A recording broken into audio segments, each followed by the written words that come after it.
हरिओम। स्वागत है आप सभी का आज के इस व्याख्यान में। हम सभी लोग लघु सिद्धांत कौमुदी का क्रमशः अध्ययन कर रहे हैं और उस अध्ययन के क्रम में हम पहुंच गए हैं अच संधि के अंत में। केवल 5 सूत्र और बचे हुए हैं। अब तक हमने लगभग 57-58 सूत्र देख लिए हैं। 5 सूत्र और बचे हैं जिससे फिर अच संधि नामक एक प्रकरण समाप्त हो जाएगा। यह जो अच संधि है, अच संधि प्रकरण है, इसमें अब इको सवर्णे शाकल्यस्य ह्रस्वश्च, इस सूत्र से आगे के सूत्रों को इस पाठ में देखेंगे। इको सवर्णे शाकल्यस्य ह्रस्वश्च नहीं, अभी उससे पहले शाकल्य जी वाला और है। संबुद्धौ शाकल्यस्य इतावनार से, वो उसमें भी शाकल्य जी है ना, इसलिए आज तो ज्यादातर विषय शाकल्य जी वाला ही है। ठीक है, 1 मिनट। तो शाकल्य जी के मत में कुछ विशेष संधियां होती हैं, उसको देखते हैं। यहाँ शाकल्य ऋषि का विशेष आदर किया है भगवान पाणिनि जी ने। कई जगह उनका नाम लिया, लोप शाकल्यस्य, इको सवर्णे, यही देख लीजिए, संबुद्धौ शाकल्यस्य तावनार से, इको सवर्णे शाकल्यस्य ह्रस्वश्च, कई बार उनका नाम लिया, बहुत आदर करते हैं विशेष करके। तो अब संबुद्धौ शाकल्यस्य इतौ अनार से, इस सूत्र को पहले तोड़ेंगे जब, तो ये 4 शब्द इसमें निकल के आएंगे। ठीक है, कौन कौन से 4 शब्द निकल कर आएंगे वो मैं यहां लिखता हूं। एक तो ये रहेगा ही, यहां पर 3 शब्द निकलेंगे, वो 3 शब्द ये हैं। एक तो शाकल्यस्य, दूसरा है इतौ, और फिर तीसरा है अनारसे। ठीक।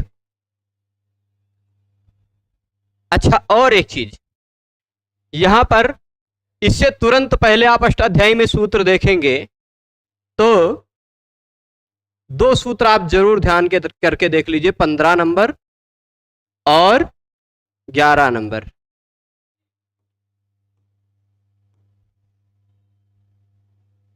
ठीक है, यह पूरा सूत्र बन जाएगा। 11 नंबर सूत्र से प्रगृह्यम का विषय शुरू हुआ। अष्टाध्यायी में, पहले अध्याय में पहला पाद का 11 नंबर सूत्र आप निकाल के देख लेंगे तो आपको दिखाई पड़ेगा यहां 11 नंबर सूत्र से कौन सा विषय शुरू हुआ है, प्रगृह्यम, है ना। वह विषय कब तक चलेगा, 19 नंबर सूत्र तक। 11 नंबर सूत्र से जो विषय शुरू हुआ है प्रगृह्यम वाला, वह प्रगृह्यम वाला विषय 19 नंबर सूत्र तक चलेगा, है ना। ई उ ए अंत में हो ऐसे द्विवचन की प्रगृह्य संज्ञा होती है।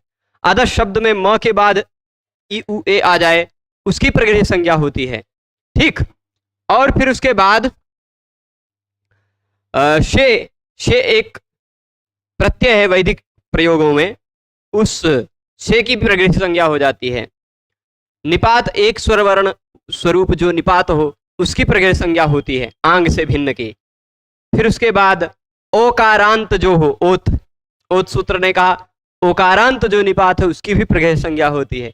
फिर उसके तुरंत बाद ये सूत्र है संबुद्धौ शाकल्यस्य इतौ अनार से। इसमें 4 शब्द आपको समझना है।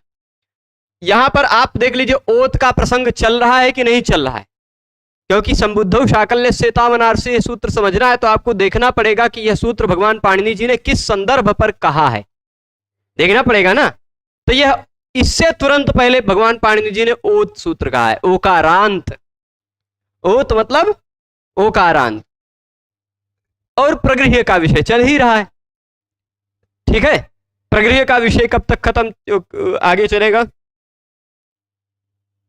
जब अगला कोई दूसरी संज्ञा शुरू हो जाएगी तब तक प्रगृह्य का विषय शुरू चलेगा।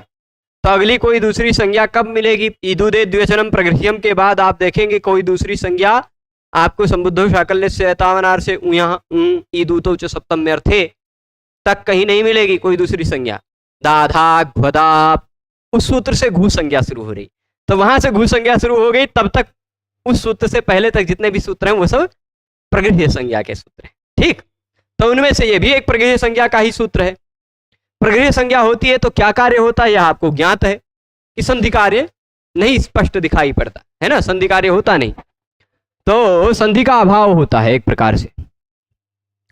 अब संबुद्धौ, इसमें कई शब्द दिखाई पड़ रहे हैं। संबुद्धौ, संबुद्धौ मतलब क्या होता है? पहली प्रश्न, संबुद्धौ मतलब क्या होता है?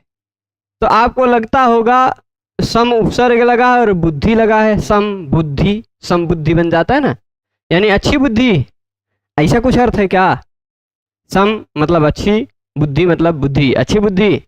अच्छी बुद्धि में ऐसा नहीं है। समबुद्धि एक संज्ञा है। समबुद्धि क्या है? एक संज्ञा है। उसके लिए आप एक सूत्र खोज के देख लीजिएगा, वह सूत्र आपको मिल जाएगा, एक वचनम संबुद्धि। ठीक, एक वचनम संबुद्धि 2349 नंबर पर। ठीक है, 2349 नंबर पर आपको सूत्र मिल जाएगा, एक वचनम संबुद्धि। मिला है?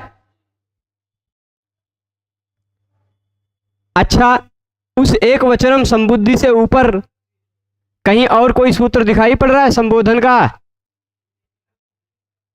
संबोधने च दिखा है ना?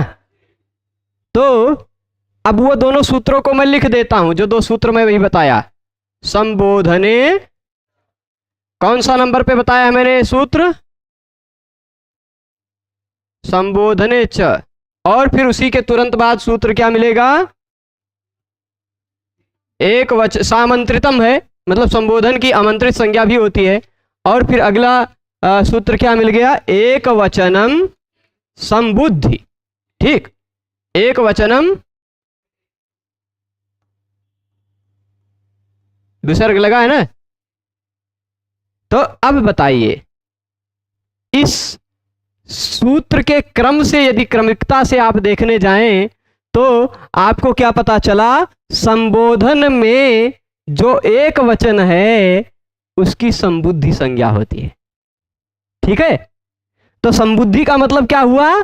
संबोधन का एक वचन, द्विवचन भी नहीं, बहुवचन भी नहीं। ऐसा भी मत समझिएगा कि संबुद्धि और संबोधन ये दोनों शब्द मिलता जुलता है तो संबुद्धि मतलब संबोधन समझ लीजिए, ऐसा नहीं है। भगवान पाणिनि ने क्या कहा है? एक वचनम संबुद्धि। जो एक वचन है संबोधन का वही संबुद्धि है। ठीक है, तो अब संबुद्धौ का मतलब आप समझ गए। संबुद्धौ मतलब संबोधन के एक वचन में, यानी संबुद्धि में। ठीक है, संबोधन के एक वचन में यानी संबुद्धि में आपको अंत में ओत दिखाई पड़ता। ओ, संबोधन के अंत में, एक संबोधन के एक वचन के अंत में यदि आपको ओत दिखाई पड़ता हो तो उसकी हो जाती है प्रगृह्य संज्ञा। क्या दिखाई पड़ता हो? ओत। पर किसके मत में? शाकल्य ऋषि के मत में। संबोधन का एक वचन यदि अंत में उसके हो ओ, कितनी बातें कह रहे हैं, सारी बातें ध्यान दीजिएगा। पहली बात क्या कही? कि वह संबोधन का एक वचन होना चाहिए, है। ठीक, उदाहरण हम देते हैं। पहले उदाहरण पर चलिएगा, यहां लिख देते हैं उदाहरण। विष्णु है या भानो है, या गुरु शब्द का गुरो, संबोधन एक वचन। ठीक है, तो इसकी बातें क्या है? कई शर्तें हैं। एक तो शर्त यह है कि संबोधन का एक वचन हो, है। दूसरा शर्त यह है कि उस संबोधन के एक वचन के अंत में ओ दिखाई पड़ रहा हो, है। नहीं तो अब अगर ओत ना आया होता अनुवृत्ति तो राम भी संबोधन का एक वचन है, हरि का हरे भी संबोधन का एक वचन है ना, कवि का कवे भी संबोधन का एक वचन है। इसे तमाम संबोधन के एक वचन मिल जाते, है ना। तो इसलिए क्या कह रहे? संबोधन का एक वचन तो हो, पर साथ ही साथ उसके अंत में ओ भी होना चाहिए। तो दोनों बातें घट रही हैं। अब इसके बाद तीसरी बात क्या कही? कि इतौ। इतौ, इतौ क्या है भाई? हरि शब्द का जैसे हरऊ बन जाता है, कवि शब्द का जैसे कबऊ बन जाता है, वैसे इति शब्द का इतौ, सप्तमी एक वचन। इति का सप्तमी एक वचन इतौ। तो इति मतलब इतौ सप्तमी लगा हुआ है, तो इतौ का तात्पर्य आप क्या लेंगे? इत तुरंत पर में होना चाहिए। यानी खाली खाल विष्णु या भानो होगा तो उसकी प्रक्रिया संज्ञा नहीं होगी, उसके तुरंत बाद इति शब्द का प्रयोग होना चाहिए। तो चलो हम विष्णु इति कर दिए और भानो इति कर दिए। ठीक, अब अगली बात भी कही, अनार्षे। कई शब्द समझने आपको तब यह सूत्र का पूरा अर्थ समझ पाएंगे। एक दो शब्द तो आपको सूत्र में जो नहीं है वह अतिरिक्त समझने प्रसंग के अनुसार, क्योंकि ओत सूत्र से ओत की अनुवृत्ति आ रही है और ईदुदे द्विवचनम प्रगृह्यम से प्रगृह्यम की अनुवृत्ति आ रही है। तो ओत और प्रगृह्यम ये दो शब्द जो प्रसंगवश समझने हैं आपको, वो तो समझना है कि ओकारांत की प्रगृह्य संज्ञा होती है। पर सूत्र में जो चार शब्द हैं, संबुद्धौ, शाकल्यस्य, इतौ, अनार्षे। संबुद्धौ मतलब वह संबोधन के एक वचन में होना चाहिए, और इतौ यानी उसके तुरंत पर में इति होना चाहिए। दो बातें। तीसरी बात है क्या कि अनार्षे। अनार्षे, आर्ष मतलब ऋषियों के द्वारा जो देखा गया है वह है आर्ष। ऋषयो मंत्र दृष्टारः, ऋषयो मंत्र दृष्टारः। तो ऋषि लोग क्या हैं? मंत्र के दृष्टा हैं। यहां मैं एक काम करता हूं, यहां लिख के समझाता हूं। ऋषि शब्द से जब अण प्रत्यय, अभी रहने देते हैं, ऋषि शब्द से जब अण प्रत्यय लगेगा तो बन जाएगा आर्ष। ठीक, ऋषि अण आर्ष, ऐसा हो जाएगा। री का वृद्धि हो जाएगा, री के स्थान पर वृद्धि होकर आर हो जाएगा। ठीक, और ई का लोप हो जाएगा ऐसे च से। देखिए ऋषि था, ये री बन जाएगा आर और शी का बचेगा श। ठीक, तो ऋषियों से जो संबद्ध है वह है आर्ष। ठीक, ऋषियों से संबद्ध क्या है? तो अब देखिए ऋषि, मुनि, ये सब जो संज्ञाएं हैं ना, ये सभी संज्ञाएं, संयमी, यति, ये सब संज्ञाएं हैं हमारे महर्षियों के पूर्व के। पर ऋषि जो होता है ना, वह उसी को कह सकते हैं जो मंत्र दृष्टा हो। क्या हो? मंत्र दृष्टा हो। ऋषयो मंत्र दृष्टा रहा, मतलब जिसने अपने गंभीर ध्यान में, अपनी तपस्या में वेद के मंत्रों का साक्षात दर्शन किया। पश्यंती वाक, वाणी के 4 स्तर होते हैं, परा, पश्यंती, मध्यमा और वैखरी, है ना। तो वह पश्यंती वाक को अपने ध्यान में ही देख लिया है वेद के स्वरूप। मतलब वो ध्यान कर रहे थे तो ध्यान में ही उनको वह मंत्र उनके ध्यान में प्रकट हो गया। ऐसे लोग जो हैं जिन्होंने वैदिक मंत्रों को देखा अपने ध्यान में, जिन्होंने वैदिक मंत्रों का संकलन किया, वो हैं ऋषि। तो आर्ष क्या हो गया? वेद। ऋषियों के द्वारा जिसको देखा गया वह है आर्ष। ठीक, तो आर्ष मतलब वेद, अनार्ष मतलब अवेद। अवैदिक साहित्य में मतलब वेद से भिन्न साहित्य का वो होना चाहिए। अब वेद में, वैदिक साहित्य में वेद से संबद्ध में कहीं अगर लिखाई देखा पड़ता हो ब्रह्म बंधो के बाद इति हो, ब्रह्म बंधो इति। ठीक, अथवा अध्वर्यु शब्द का संबोधन का एक वचन क्या बनता है? अध्वर्यु शब्द का संबोधन बनता अध्वर्यो। ठीक, इति। ऐसा हो तो ये तो वैदिक साहित्य का प्रयोग है, तो इसकी बात नहीं चल रही है। अनार्षे मतलब वह आर्ष साहित्य का वाक्य नहीं होना चाहिए। ठीक, वैदिक वाक्य वह नहीं होना चाहिए, वैदिक नहीं होना चाहिए। ठीक, तो मैं आशा करता हूं कि इस सूत्र में अनुवृत्त होने वाले सभी शब्दों का तात्पर्य समझ गए होंगे। संबुद्धो यानी वह संबोधन का एक वचन हो, तो उसके तुरंत पर में इति होना चाहिए, और वह वैदिक साहित्य का वाक्य नहीं होना चाहिए। तो शाकल्य ऋषि के मत में ऐसे ओकारांत की प्रगृह्य संज्ञा होती है। ठीक है, पूरा सूत्र का अर्थ इतना है। एक एक शब्द का अर्थ समझ गए हैं। शाकल्य ऋषि के मत में ऐसे ओकारांत शब्द की प्रगृह्य संज्ञा होती है जो संबोधन का एक वचन हो पर वैदिक साहित्य ना हो, और उसके तुरंत बाद इति शब्द का प्रयोग हो। ठीक है, तो पूरे शब्द का संबुद्धौ शाकल्य से तावनार्षे, ये आप पूरा सूत्र समझे होंगे। उदाहरण से देखते हैं हम। उदाहरण के लिए इसको खोल लेते हैं बोर्ड को।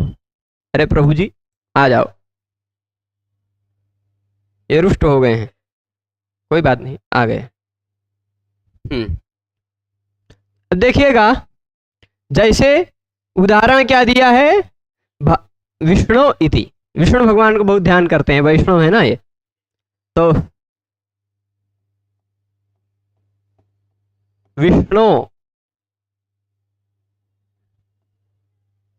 इति, विष्णु इति। अब आप बताइए, यह जो विष्णु है यह संबुद्धि है कि नहीं? संबोधन का एक वचन ही है ना?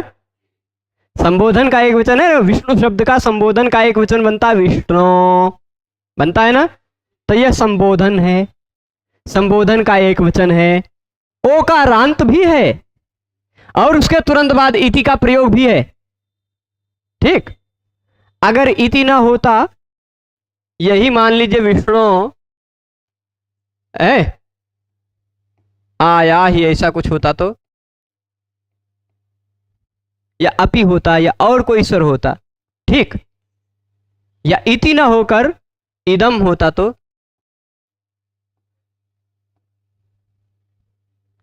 प्रगृह्य संज्ञा नहीं होती। ठीक है, संबोधन का एक वचन होना चाहिए, पर उसके तुरंत बाद इति शब्द का प्रयोग होना चाहिए, और वह वैदिक वाक्य भी नहीं होना चाहिए, वैदिक साहित्य में नहीं हो, लौकिक में हो, लोक में। तो अब पूरा नियम लग रहा है कि नहीं? संबुद्धि भी है, ओकारांत भी है, उसके तुरंत बाद इति का प्रयोग भी है। तो शाकल्य ऋषि के मत में, सबके मत में नहीं, किसके मत में? शाकल्यस्य, केवल शाकल्य ऋषि के मत में, आदर के लिए भगवान पाणिनि जी ने लिख दिया है उनका नाम, केवल शाकल्य ऋषि के मत में उसकी हो जाएगी प्रगृह्य संज्ञा, अन्य लोगों के मत में उसकी प्रगृह्य संज्ञा नहीं होगी। तो शाकल्य ऋषि के मत में मान लीजिए यह विष्णु जो ओ है, ओकारांत जो विष्णु शब्द है, उसकी हो गई प्रगृह्य संज्ञा। जब प्रगृह्य संज्ञा होगी तो अब बताइए, जब प्रगृह्य संज्ञा होगी तो संधि का अभाव रहेगा कि नहीं? इसका 3 रूप बनेगा, आप ध्यान दीजिएगा। एक रूप ऐसा ही रह जाएगा, प्रकृति भाव हो जाएगा, प्लुत प्रगृह्या अचिनित्यम, इस नियम से प्रकृति भाव होकर ऐसा ही रह गया। ठीक, दूसरा रूप शाकल्य ऋषि के मत में अगर नहीं है, ठीक, शाकल्य ऋषि के से भिन्न के मत में, शाकल्य ऋषि के भिन्न लोगों के मत में, तो यहां पर क्या हो जाएगा? अयादि होगा कि नहीं? तो विष्णु में से विष्णु बचा, ओ के स्थान पर हो गया। अब अन्य लोगों के मत में, शाकल्य के मत में नहीं, क्योंकि जो प्रगृह्य संज्ञा हो रही है वह किसके मत में हो रही है? तो ये विष्णु जो है वह प्रगृह्य है, ये किसके मत में? अन्य लोगों के मत में है, पाणिनि जी के मत में है। पाणिनि जी ने उनका नाम लेकर आदर से अपने ग्रंथ में जगह दे दी है, पर वो कहते हैं कि ये खाली विकल्प से होगा, ये शाकल्य ऋषि के मत में ही होगा, अन्य लोगों के मत में नहीं। ठीक, तो अब अन्य लोगों के मत में एचो यवाया वह लगेगा कि नहीं लगेगा? तो इसके तुरंत बाद इति है, तो बन क्या जाएगा? अब ये आ इसमें जुड़ेगा तो ये ना पूरा हो गया, और वह इसमें जुड़ गया, वह में इति जुड़ गया, तो विष्णविति, ऐसा दूसरा रूप बनेगा कि नहीं? ए प्रभु करिया काहे आ रहे हो? हाँ, विष्णविति बन गया दूसरा रूप। पर शाकल्य जी अभी भी पीछा नहीं छोड़ेंगे। काहे नहीं छोड़ेंगे? अच्छा एक काम करते हैं, पहले अभी विष्णविति बनाने से पहले विष्णु था, ओ के स्थान पर क्या हुआ था? अव हुआ था, ठीक। तो विष्णु में अव जोड़ दें, क्या जोड़ दें? विष्णव इति, ऐसा हुआ कि नहीं? ओ के स्थान पे अव होकर। अब आप बताइए, लोपा शाकल्य से नियम पढ़ा कि आपने कि नहीं? शाकल्य ऋषि ने कहा था कि अवर्ण हो जिसके पूर्व में, अवर्ण हो जिसके पूर्व में ऐसे या और वा का लोप हो जाता है, यदि उसके तुरंत बाद अश हो तो, ठीक। वह शाकल्य ऋषि का मत क्या था? अवर्ण अ प्लस या अथवा व, अ प्लस या अथवा व प्लस अश। पहले होना चाहिए अवर्ण, उसके तुरंत बाद होना चाहिए या अथवा व, उसके तुरंत बाद होना चाहिए अश, तो या और वा का हो जाता है लोप, ठीक। तो अवर्ण, ये लोपा शाकल्य से की वृत्ति याद आई? अवर्ण पूर्वयोर यवयोर लोपो वाशी परे, ठीक। तो अवर्ण पूर्वक जो य और व है, इसका लोप भी हो जाएगा शाकल्य ऋषि के मत में, केवल शाकल्य के मत में ही। शाकल्य जी कह रहे हैं हम तो प्रगृह्य करना चाहते हैं, हम प्रगृह्य कर देंगे मतलब संधि नहीं होगी, लेकिन अगर आप प्रगृह्य नहीं मानते हो तो अब आदेश करके देख लो, हम व का लोप भी कर देंगे, ठीक। तो अब आदेश किया गया तो हो गया, बचा क्या? विष्णु इति। व का ही लोप हुआ है, आ का लोप हुआ नहीं, इसलिए विष्णु न पूरा रहे, विष्णु इति। अब एक प्रश्न उठेगा, जरा लोपा शाकल्य से नियम सूत्र खोल के देख लीजिए कितने नंबर पर है। लोपा शाकल्य से 8वें अध्याय के तीसरे पाद में है, लगभग 19, 8 3 19 मिला, मिल गया ना? 8 3 19 लोपा शाकल्य से। अब ये बताइए, यह त्रिपादी में है कि नहीं सूत्र? यह सूत्र त्रिपादी में है ना? 8वें अध्याय में तीसरे पाद में 19वें नंबर पर यह सूत्र है। तो यह सूत्र जो कार्य करेगा वह पूर्वत्रा सिद्धम होगा कि नहीं? तो वह कार्य पूर्व के सूत्रों को पता ही नहीं चल पाएगा। तो इस लोपा शाकल्य से ने जो व का लोप किया वह आद गुणा को पता ही नहीं चल पाएगा, इसलिए आ के बाद ई तो है पर आद गुणा से गुण नहीं हो पाएगा, क्योंकि वा का लोप जो है वह त्रिपादी के सूत्र ने किया है, और त्रिपादी का सूत्र जो कोई भी कार्य करता है, 8वें अध्याय के दूसरे पाद का, तीसरे पाद का और चौथे पाद का सूत्र जो कोई भी कार्य करता है वह कार्य पूर्वत्रा सिद्धम होता है, यानी पहले के सूत्रों के लिए वह कार्य असिद्ध रहता है। तो वा का लोप असिद्ध है, वा का लोप हुआ ही नहीं है आद गुणा की दृष्टि में, ठीक। तो वहां इसको वा दिखाई पड़ेगा, इसलिए वो गुण नहीं कर पाएगा, ठीक। स्पष्ट है? तो विष्णु इति ऐसे का ऐसा बचेगा। पर जब शाकल्य ऋषि का मत नहीं लगा और अब आदेश हो गया, ठीक, अब आदेश हो गया और अब का व जुड़ गया, तो विष्णवीति ऐसा तीसरा रूप भी बनेगा कि नहीं? 3 रूप बनाना, विष्णु इति, विष्णु इति। ये दोनों मत किसके, ये दोनों किसके मत में रूप हुए? ये शाकल्य के मत में, ठीक, और ये अन्य लोगों के मत में, ठीक है। अन्य लोगों के मत में आदेश हो जाएगा तो विष्णवीति बन जाएगा। स्पष्ट है पूरी तरह से बात? संबुद्धौ शाकल्य सेतावनार्थ से सूत्र इतना ही कहता है कि संबोधन का वह एक वचन हो, ओ उसके अंत में हो, उसके तुरंत बाद इति शब्द का प्रयोग हो। कई बातें कह रहा है ना, संबोधन का एक वचन हो, उसके तुरंत बाद ओ हो, मतलब उसका अंतिम वर्ण ओ हो, उसके तुरंत बाद इति शब्द का प्रयोग हो, तो वह सबके मत में नहीं, केवल शाकल्य ऋषि के मत में उसकी प्रगृह्य संज्ञा होती।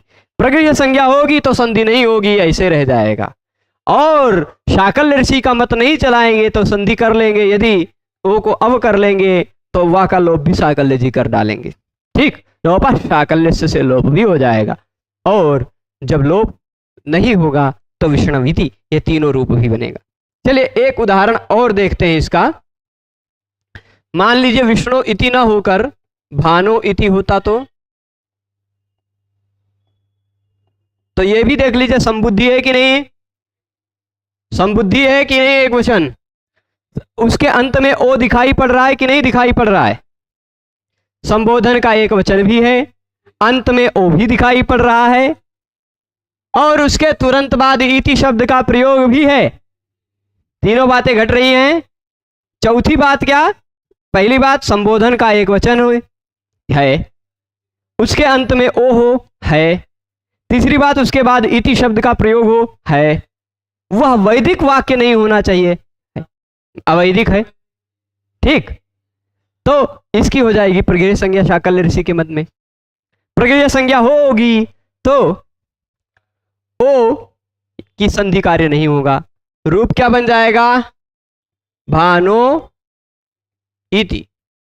ठीक, और जब संधि कार्य होगा अन्य लोगों के मत में अयादेश होगा तो उस अयादि आदेश जो होगा अब आदेश हो जाएगा, वा का लोप भी कर देंगे शाकल्य जी तो भान इति भी बनेगा।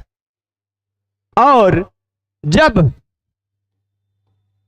वा का लोप नहीं होगा तो भान वीति, यह तीसरा रूप भी बन जाएगा। ठीक है, एक उदाहरण और देखते हैं खाली विषय को और स्पष्ट करने के लिए। ठीक, अध्वर्यो इति। यहां देखिएगा ओ तो है अंत में, संबोधन का एक वचन भी है। पहला शर्त संबोधन का एक वचन होना चाहिए है, उसके तुरंत बाद इति का प्रयोग होना चाहिए है, उसके अंत में ओ होना चाहिए है।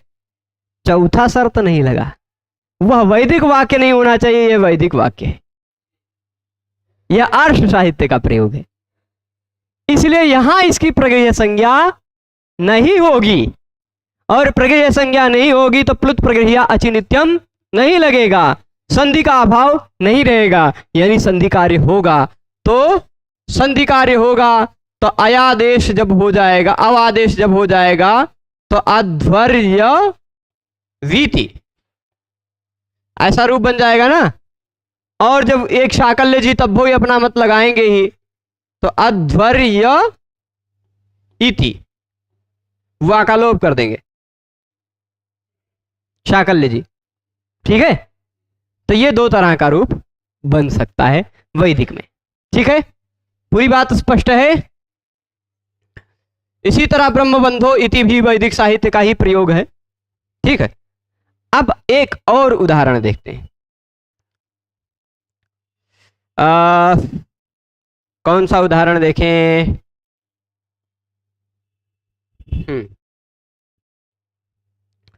चलिए, गो इति। ये गो संबोधन का एक वचन नहीं है, इसलिए यहां नहीं लगेगा। ठीक, चलेगा। तो मतलब सारे नियम लगने चाहिए, चारों बातें होनी चाहिए। वह संबोधन का एक वचन हो, उसके तुरंत बाद इति का प्रयोग हो, और वह जो संबोधन का एक वचन है वह ओ उसके अंत में हो, और चौथी बात वह अनार्ष हो। तो शाकल्य ऋषि के मत में उसकी हो जाती है प्रगृह्य संज्ञा, और जब प्रगृह्य संज्ञा होगी तो संधिगत कार्य नहीं दिखाई पड़ेंगे। ठीक है, अब वृत्ति से देख लेते हैं। अभी तक खाली हम सूत्र से ही, जो सूत्र में आ रहे शब्दों की अनुवृत्ति के आधार पर अर्थ बताए। अब वृत्ति में देख लीजिए, जो मैंने अर्थ बताया वृत्ति पढ़े बिना, क्या वही अर्थ वृत्ति में बता रहे हैं। कह रहे संबुद्धि निमित्तकः ओकारः। संबुद्धि में, संबुद्धि निमित्तक मतलब संबोधन के एक वचन में आने वाला जो ओ है। ठीक, अब यहां देखिए संबुद्धि निमित्तकः एकारः, मूल रूप में होता क्या है, जो भानो बना है वह शब्द क्या था, भानु था। उसके बाद प्रत्यय लगा था सु, प्रथमा विभक्ति के संबोधन में भी प्रथमा विभक्ति का ही सु ओजस प्रत्यय लगता है। ठीक, सु जो है यह एक वचन का प्रत्यय है कि नहीं, संबोधन के एक वचन का प्रत्यय है कि नहीं, इसलिए इसको एक वचनम संबुद्धि से इस सु को संबुद्धि कहा जाता है। ठीक, संबुद्धि मतलब संबोधन के एक वचन का रूप नहीं, इस सु को संबुद्धि कहा गया। तो उस सु से जो बना सु लगकर वो भी संबुद्धि ही कहा जाएगा। अब सु में से बचा क्या? स। ठीक, सु में से बचा क्या? स। स जो है संबुद्धि का है। तो एक नियम लगता है ह्रस्वस्य गुणः। ह्रस्वस्य गुणः वह कहता है संबुद्धि से तुरंत पहले आने वाला जो ह्रस्व इक है उसके स्थान पर हो जाता है गुण। तो यह जो गुण हुआ वह किसके कारण हुआ? इस स प्रत्यय के कारण हुआ। अगर भानु के बाद कोई दूसरा प्रत्यय होता, औ होता, तो भानु बन जाता है ना।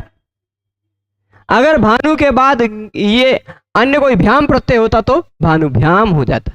गुण जो हुआ वह इस स के कारण हुआ। उ को गुण हो गया तो गुण होने के बाद ओ बन गया। यह जो ओ बना है यह किसके कारण बना? इस स के कारण, यानी संबुद्धि के निमित्त से बना। ठीक, यह जो ओ बना यह किस निमित्त से बना? इस संबुद्धि के निमित्त बना। इसलिए यह जो ओकार है वह संबुद्धि निमित्तक ओकार है। वो इस संबुद्धि को पूरे को नष्ट कर देगा। एंग ह्रस्वात् संबुद्धे, एक ऐसा नियम आता है, कहता है एंग के बाद या ह्रस्व के बाद संबुद्धि का स लुप्त हो जाता है, तो वह लुप्त हो गया। ठीक है, तो भानु बचा। पर यह जो ओ है यह संबुद्धि निमित्तक ओकार है। यही कहा संबुद्धि निमित्तक जो ओकार है वो वा यानी विकल्प से, विकल्प से मतलब केवल शाकल्य ऋषि के मत में, अन्य के मत में नहीं। कहीं भी अगर विकल्प से कार्य कहना चाह रहे हैं भगवान पाणिनि जी तो किसी ऋषि का नाम ले लेते हैं, या वा कह देते हैं, या विभाषा कह देते हैं, बहुलम कह देते हैं। ठीक है, तो विकल्प से वह प्रगृह्य होता है। शर्त क्या है? अवैदिक इति शब्द पर में हो तो, अवैदिक इति शब्द पर में हो तो। ठीक है, वैदिक नहीं। जैसे उदाहरण क्या दिया? विष्णु इति प्रगृह्य संज्ञा हो गई तो प्लुत प्रगृह्या अचिनित्यम से प्रकृति भाव हो गया। और जब प्रगृह्य संज्ञा नहीं हुई शाकल्य से अन्य लोग के मत में तो एचो यवायावा से अब आदेश हुआ तो उसके व का लोप भी हो गया, लोप शाकल्य से, तो दूसरा वाला रूप। और जब उस शाकल्य ऋषि से के ही मत में लोप होता है, अन्य लोगों के मत में नहीं होता है, तो वह विष्णुवीति भी बन गया। तीसरा, तीनों रूप बनाया ना, और इसके बारे में विस्तार से समझ लिया आपने। तो अगले सूत्र पर चले। मय उयो वो वा, मय उयो वो वा।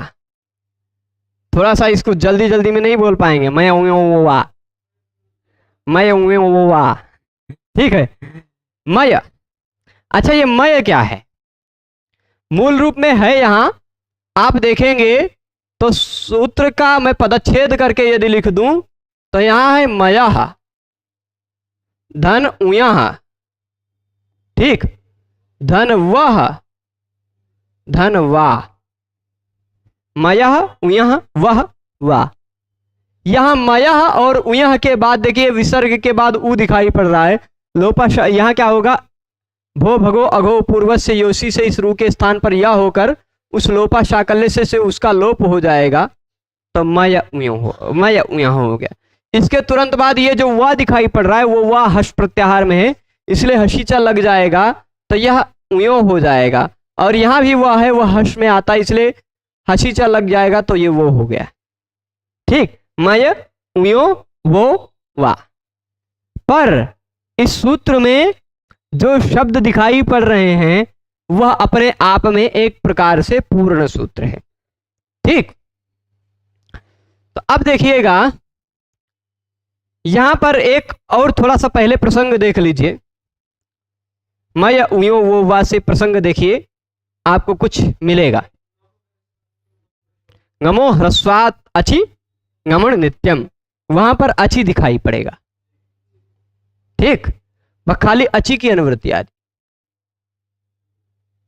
ठीक है, तो अब पूरा शब्द समझिएगा। पूरा सूत्र को समझने के लिए आपको यहां भी 5 शब्द समझना है। 5 शब्द समझने। मयः, पहले मय पे आते हैं। मय क्या है?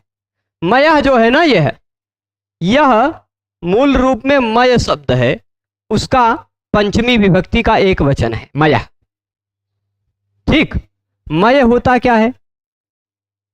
मय नाम का एक दानव था, वो है क्या? आप कहेंगे नहीं। व्याकरण में अगर ऐसा कुछ देख रहे हैं, अंतिम में हलंत दिखाई पड़ रहा, तो एक बार खोजिए कहीं वो प्रत्याहार तो नहीं है, तो आपको पता चलेगा हाँ भाई यह प्रत्याहार है और इसमें 24 वर्ण आते हैं। मय प्रत्याहार में 24 वर्ण आते हैं। केवल इसको छोड़कर सभी वर्गीय व्यंजन आ जाते हैं मय प्रत्याहार में। यहां को छोड़ दीजिए, बाकी सभी वर्ग के व्यंजन आ जाते हैं। यम गणनम से शुरू हुआ म से, यहाँ को छोड़ दिया उसने। यम गणनम के यहाँ के बाद से म से शुरू हुआ, म ग न, चारों वर्ग के अंतिम अक्षर आ गए। फिर झ भ घ ढ ध चौथे अक्षर आ गए, ज ब ग ड द तीसरे अक्षर आ गए, ख फ छ ठ थ दूसरे अक्षर आ गए, च ट त क प पहले अक्षर आ गए। ठीक है, तो मय कहां तक चला गया? कपय तक, कपय के य तक। यम गणनम के म से शुरू होकर, यम गणनम में यम यहाँ के बाद जो म है उस म से शुरू होकर कपय के य तक जाता है। इस मय प्रत्याहार में कितने वर्ण आते हैं? 24 वर्ण आते हैं। ठीक, 24। इन 24 वर्णों के बाद यदि आपको उय दिखाई पड़ता हो, क्या दिखाई पड़ता हो? उई। आप कहेंगे ये उई क्या है?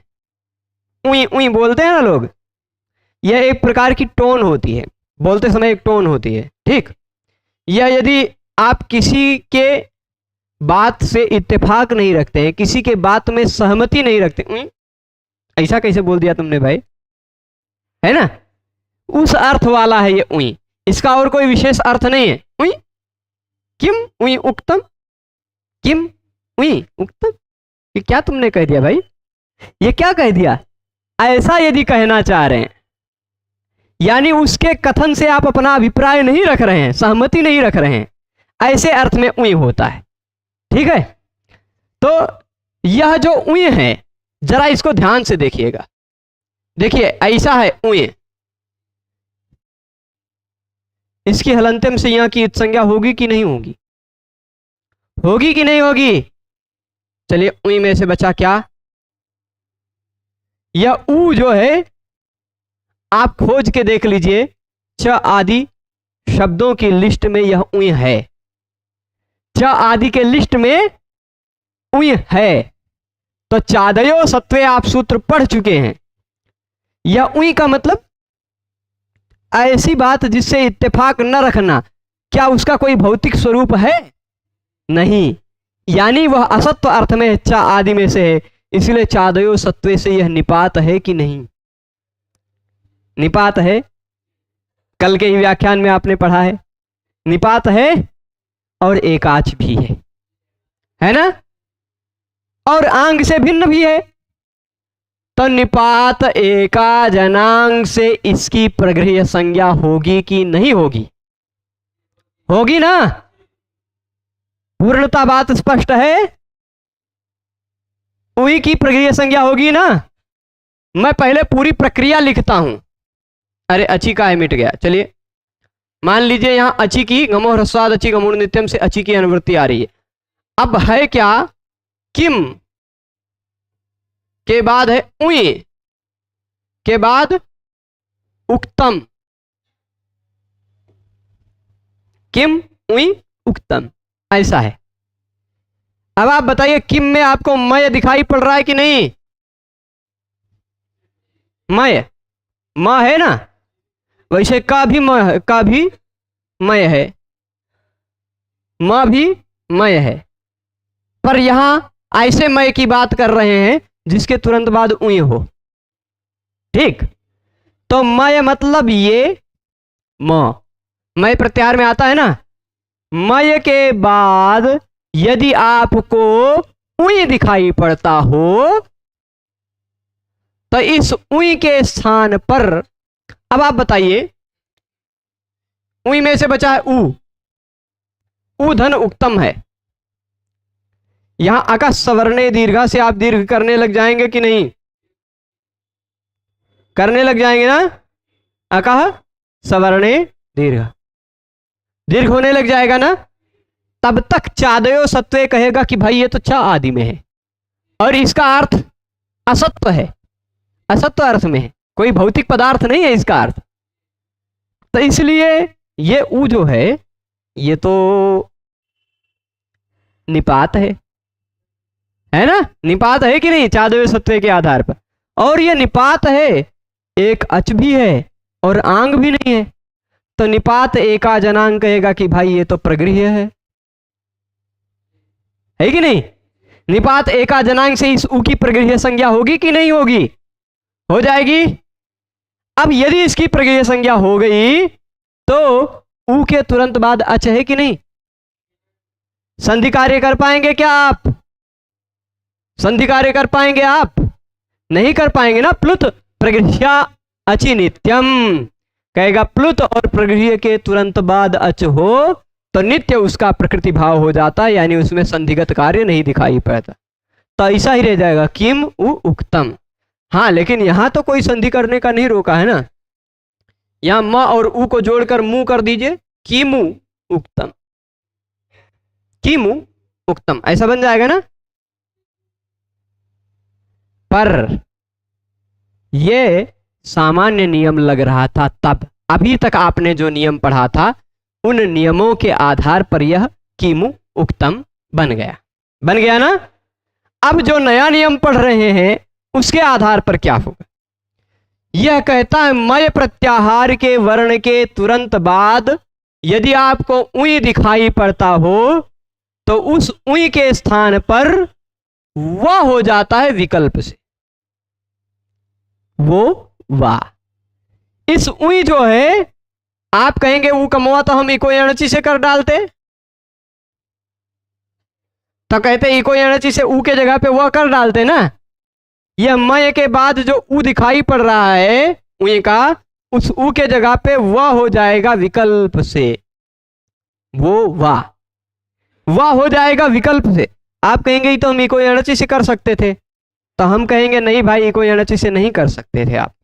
क्यों नहीं कर सकते, एक तो बात यह प्रगृह्य है, दूसरी बात इसके तुरंत बाद सवर्ण है, तो अका सवर्णे दीर्घा से आपको दीर्घ करना पड़ जाता, दीर्घ करना पड़ जाता ना, तो हो जाता दीर्घ, गड़बड़ होता कि नहीं, स्पष्ट है। तो इसलिए इस सूत्र की आवश्यकता है। ऐसा कोई मत सोचने लग जाना कि हम इको एणची से कर डालते, अरे इको एणची से करने जाते तो आपको पता चलता कि ये तो प्रगृह्य है, प्रगृह्य को कैसे इको एणची कर पाएगा, प्लुत प्रगृह्या अचिनित्यम उसको रोकेगा कि नहीं रोकेगा। अगर मान लीजिए उसको पता नहीं था कि ये प्रगृह्य विकल्प से है, तो जब प्रगृह्य नहीं होगा तो हम इको एणची से कर लेंगे, विकल्प से प्रगृह्य है ना, तो कहेंगे नहीं भाई तब भी नहीं कर पाएंगे, तब आपको अका सवर्ण दीर्घा रोक नहीं लेगा।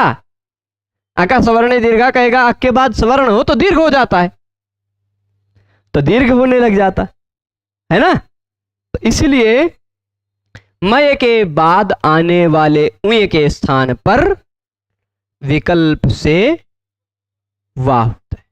पर प्रगृह्य संज्ञा यहां क्या होती, प्रगृह्य संज्ञा विकल्प से नहीं होती, प्रगृह्य संज्ञा तो नित्य ही है ना, विकल्प से नहीं है, तो वो प्रगृह्य संज्ञा के अभाव वाली बात नहीं सोचनी।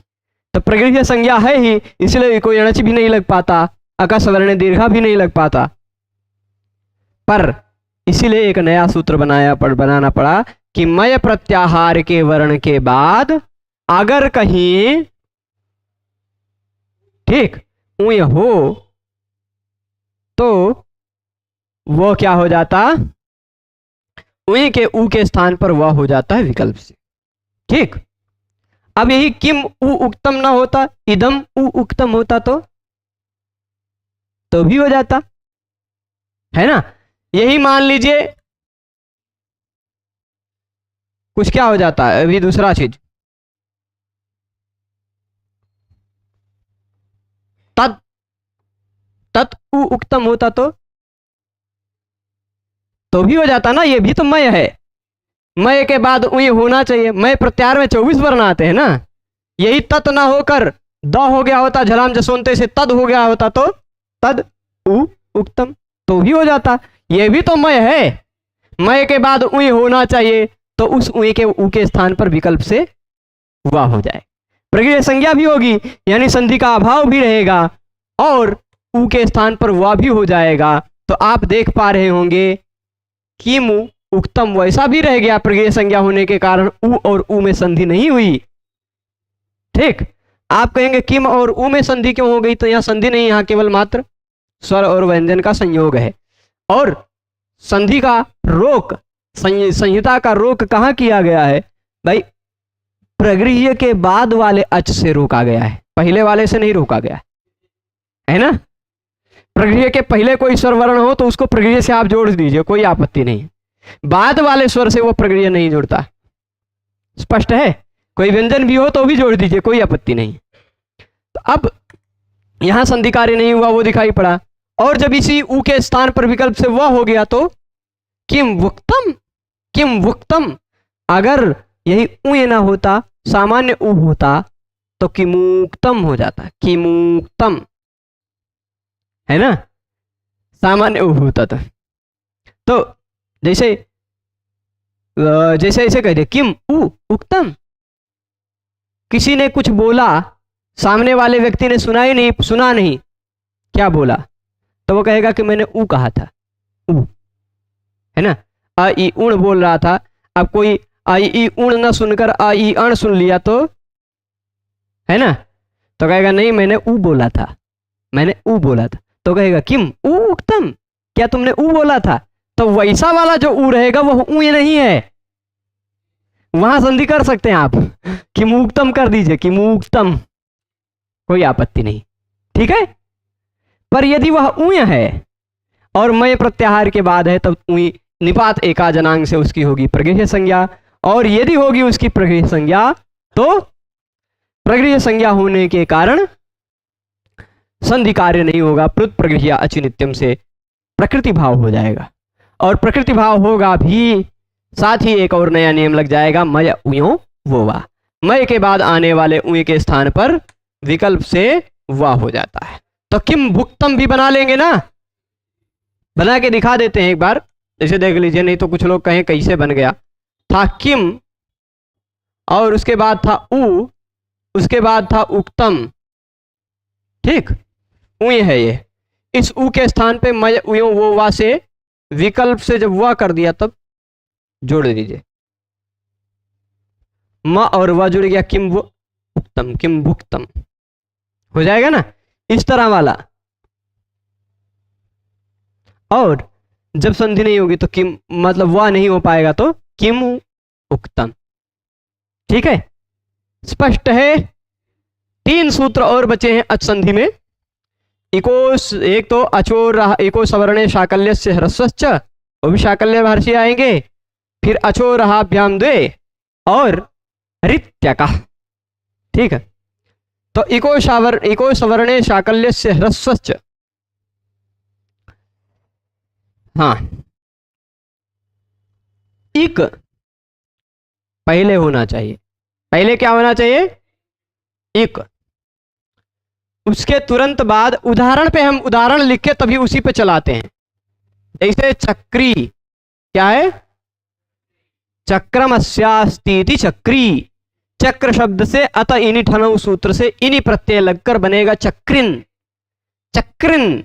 उस चक्रिन शब्द का प्रथमा एक वचन बनेगा चक्री, चक्री, चक्रिणौ, चक्रिणः, चक्रिणम, चक्रिणौ, चक्रिणः, ऐसा रूप बनता है, ठीक है। तो चक्री मतलब चक्र वाला। कौन है चक्री? सबसे प्रसिद्ध चक्री वही है, ठीक। चक्र वाले भगवान विष्णु, चक्रधारी। तो चक्री है, उसके तुरंत बाद है अत्र। भगवान विष्णु कहां है? अत्र है कि नहीं? यहां प्रहलाद ने दिखाया था चक्री अत्र है, भाई चक्री यहीं पर है, खंभवे में है। तो चक्री धन अत्र है। अब आप बताइए, यहां पर कोई नियम आपको याद आ रहा है लगाने को? इको एणच याद आ रहा होगा, स्पष्ट रूप से याद आ रहा हो, ठीक है, याद आ रहा है ना?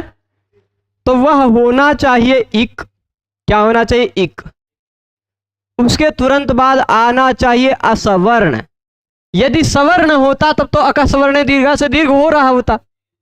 यदि तुरंत बाद में सवर्ण होता तो अकस्वर्ण दीर्घा, क्योंकि जो इक है वह अक भी है भाई। इक में खाली ई उ रिल रही है, पर अक में अ ई उ रिल रही पूरा है ना। तो अक इक के बाद सवर्ण होता तो अकस्वर्ण दीर्घा से दीर्घ हो रहा होता, पर यदि असवर्ण है तो इको यणचि से यण हो रहा होता। इक के तुरंत बाद असवर्ण वर्ण हो तो शाकल्य ऋषि के मत में उसको ह्रस्व हो जाता है। ठीक, इको सवर्णे शाकल्यस्य ह्रस्वश्च, ये बात है। शाकल्य ऋषि के मत में उसका ह्रस्व भी हो जाता है। तो अब बताइए आपके मन में ये हुआ, चलो चक्री को हमने ह्रस्व कर दिया, किया, देखिए चक्री हो गया, चक्री अत्र बन गया कि नहीं। तो कहेंगे कि कर दिया ई, तब फिर से ई को यणचि लगा दीजिए, होगा कि नहीं। ई था उसको यह कर डालेंगे कि नहीं। तो कहेंगे शाकल्य ऋषि ने ह्रस्व करने को कहा है। शाकल्य ऋषि साधारण तो है नहीं, अनेक बार जिनका पाणिनि जी खुद से नाम ले रहे हैं वो साधारण तो है नहीं। वह अगर ह्रस्व करने को कह रहे हैं, यानी इसीलिए कह रहे हैं कि ह्रस्व होगा, फिर उसके बाद संधि कार्य नहीं होगा। ठीक, ह्रस्व वाला रूप मिलेगा। अगर संधि कार्य करना ही होता तो ह्रस्व करने की क्या जरूरत थी, ई करने की क्या जरूरत थी। ह्रस्व करने का विधान है उनका बेकार हो जाता भाई। ई कहे उसको चाहे ह्रस्व कर देंगे चाहे दीर्घ कर देंगे, इको यणचि तो लग ही जाएगा ना। असवर्ण अच पर में होगा तो इको यणचि तो लग ही जाएगा। तो उनका ह्रस्व करने का विधान ही बेकार हो जाता, बेकार हो जाता कि नहीं। इसलिए ह्रस्व का विधान किया है उन्होंने, उसी के सामर्थ्य से पता चलता है कि यहां पर स्वर संधि नहीं होगी। यही देख लीजिए क्या लिखा होगा, ह्रस्व विधि सामर्थ्यान न स्वर संधि। ह्रस्व का विधान करने के सामर्थ्य से ही पता चलता है कि स्वर संधि नहीं होगी। इसीलिए देख लीजिए चक्र अत्र हो गया कि नहीं। पर जब शाकल्य ऋषि का मत नहीं लगेगा, ह्रस्व नहीं होगा, दीर्घ ही रहेगा, तब तो संधि आप कर ही लेंगे, इको यणचि से यण कर लेंगे, तो इस तरह बन जाएगा चक्रेत्र। चक्रेत्र ई के जगह पे यह कर लेंगे, ठीक है, बन जाएगा। पर शर्त कई बातें, आप कहेंगे इस हिसाब से तो आपने उदाहरण दिया था, एक सुधी उपास्य वाला ही उदाहरण देते हैं। ठीक, सुधी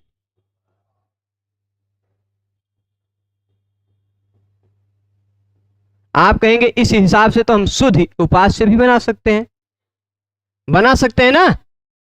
इक है उसके तुरंत बाद असवर्ण है, और यह बात पदांत तो होना चाहिए। तो भाई सुधी भी तो एक पद है, सुधी भी तो एक पद है। पद का अंतिम वर्ण इक है, उसके तुरंत बाद असवर्ण अच है। तो इसको शाकल्य ऋषि के मत में ह्रस्व करो, सुधी उपास्य बनाओ। क्या बना पाओगे आप, बनने लग जाता, यह समस्या आने लग जाती। ऐसा कात्यायन मुनि को ध्यान में आया, तो उन्होंने इसी सूत्र पर फुटनोट में एक वार्तिक लिख डाला है, न समासे, जो यहां लघु सिद्धांत कौमुदी में नहीं है, पर सिद्धांत कौमुदी में मिल जाएगा। अष्टाध्यायी में हो सकता है, आप इस सूत्र को निकाल कर देख लीजिए, 6-1-127। अष्टाध्यायी में भी गोपाल दत्त पांडे जी वाली में हो सकता है। इसके बाद दो वार्तिक मिलेंगे, एक न समासे, एक सितिच। न समासे सितिच हो सकता है लिखा हो सकता है न लिखा हो, नहीं लिखा है ना, पर है। अब आप कहते हैं तो हम आपको दिखा देते हैं, यहां पर देख ही लें, अष्टाध्यायी.com है ना, व्याकरण का एक कल्प वृक्ष है, ऐसा कह सकते हैं। चलिए यहां से हम जाते हैं और इधर से लघु सिद्धांत कौमुदी निकाल लेते हैं।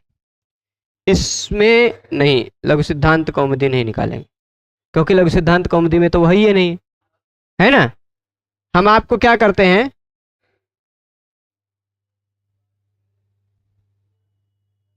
सीधे अष्टाध्यायी सूत्र पाठ ही निकालते हैं।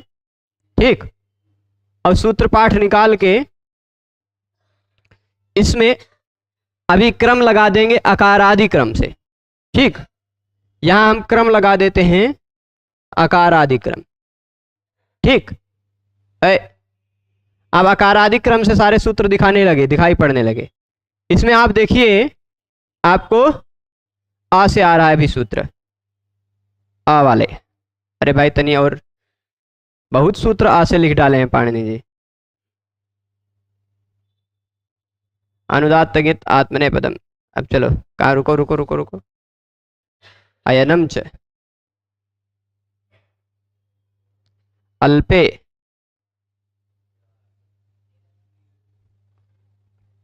चलेगा, अभी मिल जाएंगे।